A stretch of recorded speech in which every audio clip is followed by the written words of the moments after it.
passei anos acreditando que era uma vítima do destino. Eu olhava para os meus fracassos financeiros e culpava o governo, a crise ou a minha falta de sorte. Mas houve uma noite, em silêncio, que eu percebi a verdade aterrorizante. Era eu. Eu era o arquiteto da minha própria escassez. Eu descobri que o meu cérebro, o mesmo que eu usava para planejar o futuro, tinha um plano secreto para me manter pequeno. O que eu vou te contar agora é como eu descobri que o meu sistema neural rejeitava a abundância como se ela fosse um transplante de órgão que o corpo tenta expulsar.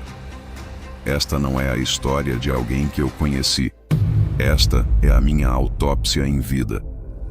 Houve um momento na minha vida em que as coisas finalmente começaram a dar certo. Eu me lembro do cheiro de carro novo e da sensação do saldo bancário subindo como eu nunca tinha visto. Era o sonho, certo? Errado. Para o meu cérebro, aquilo era um pesadelo. Em vez de celebrar, eu comecei a sentir uma náusea existencial. Era como se eu estivesse respirando um ar fino demais para os meus pulmões. Sem que eu percebesse, comecei a criar incêndios para ter o prazer de apagá-los. Eu esquecia de faturar clientes importantes. Eu me envolvia em discussões inúteis que drenavam a minha energia criativa. Eu perdia prazos que eram vitais. Em poucos meses, eu tinha voltado exatamente para o patamar de aperto de antes. E a parte mais assustadora: no dia em que minha conta voltou a ficar no vermelho, eu dormi como um bebê pela primeira vez em semanas. Eu tinha me boicotado para voltar ao sofrimento familiar, porque no sofrimento eu sabia como sobreviver. A abundância me fazia sentir um impostor prestes a ser caçado. Eu precisei mergulhar na neurociência para entender por que eu estava fazendo isso comigo mesmo. Descobri que eu tinha o que chamo de homeostase da escassez. O meu sistema nervoso foi moldado em um ambiente onde o dinheiro era sinônimo de conflito. Na minha infância, eu ouvia os gritos dos meus pais por causa de faturas atrasadas. Meu cérebro registrou: dinheiro traz perigo, traz briga, traz separação. Então, toda vez que eu chegava perto da prosperidade, minha amígdala gritava: cuidado, você vai ficar sozinho.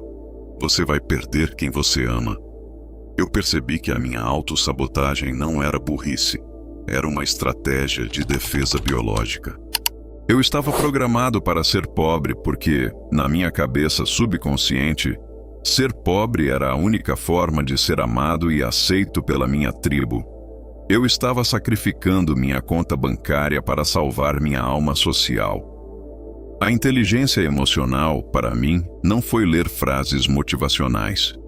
Foi aprender a sentar com a angústia de ter sucesso. Eu comecei a observar meu córtex pré-frontal tentando justificar erros estúpidos. Eu vi como meu corpo reagia com cortisol quando eu ganhava um bônus. Eu tive que aprender a dizer para o meu próprio sistema límbico: eu sei que você está com medo, mas nós não vamos morrer por ter dinheiro. Eu tive que reprogramar o meu termostato interno, grau por grau, suportando o calor de ser mais do que eu jamais me permiti ser. Muitas vezes, tarde da noite, eu ainda sinto o fantasma daquele eu escasso tentando retomar o controle. É uma sensação física, um aperto na garganta quando penso em investir alto, ou um desejo súbito de gastar tudo em algo fútil só para limpar o excesso. Eu entendi que a prosperidade exige uma nova identidade neural.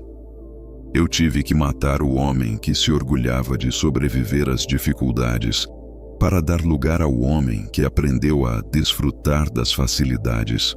E matar uma versão de si mesmo dói. Tem cheiro de suor, tem gosto de lágrimas e tem o silêncio do isolamento. Eu descobri que a minha maior resistência não era ao trabalho duro, mas ao merecimento. Eu não me sentia digno de uma vida sem esforço hercúleo. Eu sentia que, se não houvesse sangue, o ganho não era real. Isso é uma mentira neural que eu precisei quebrar com marretadas de autoconsciência. Eu me agarrei a uma frase de Jung que mudou meu jogo. Ninguém se torna iluminado imaginando figuras de luz, mas tornando a escuridão consciente. Eu tive que olhar para a minha escuridão financeira. Eu olhei para as estatísticas de que a maioria das pessoas volta à estaca zero após um ganho súbito e percebi: eu era essa estatística. A neurociência me ensinou que o cérebro prefere um inferno conhecido a um paraíso desconhecido. O desconhecido é uma variável que o cérebro não sabe calcular, então ele assume que é letal.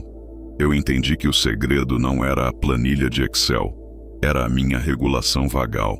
Se o meu corpo não aguentasse a voltagem da abundância, ele queimaria os fusíveis.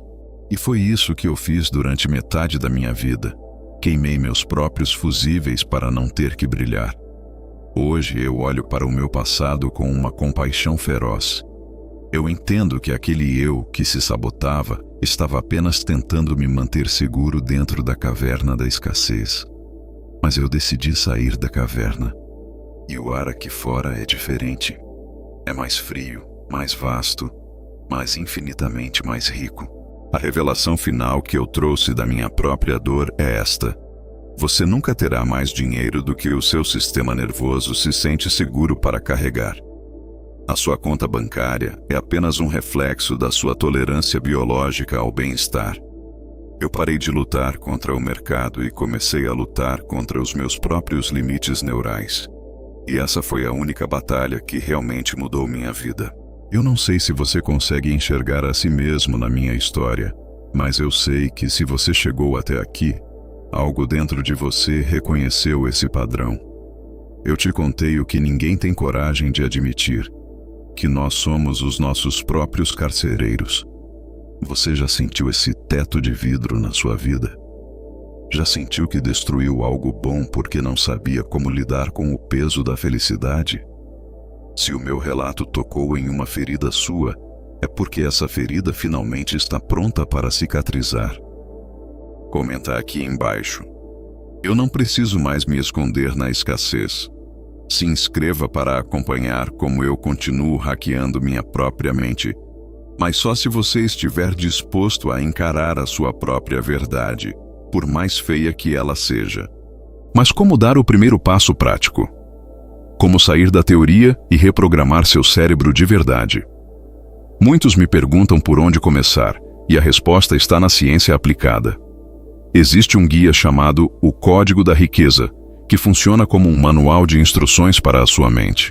Ele revela como a neuroeconomia e a neuroplasticidade podem ser usadas para apagar seus hábitos de escassez e fortalecer seu córtex pré-frontal, a sede das grandes decisões. Lá, você vai aprender a ativar a orquestra química da riqueza e transformar a disciplina em prazer, neutralizando os gatilhos que fazem você perder dinheiro sem perceber.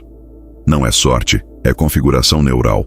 Se você sente que sua mente está pronta para essa atualização, eu liberei o acesso no primeiro comentário fixado e na descrição. Lembre-se, quando você muda seu cérebro, sua realidade não tem outra escolha a não ser mudar também. O caminho está aí. A decisão de percorrê-lo é sua.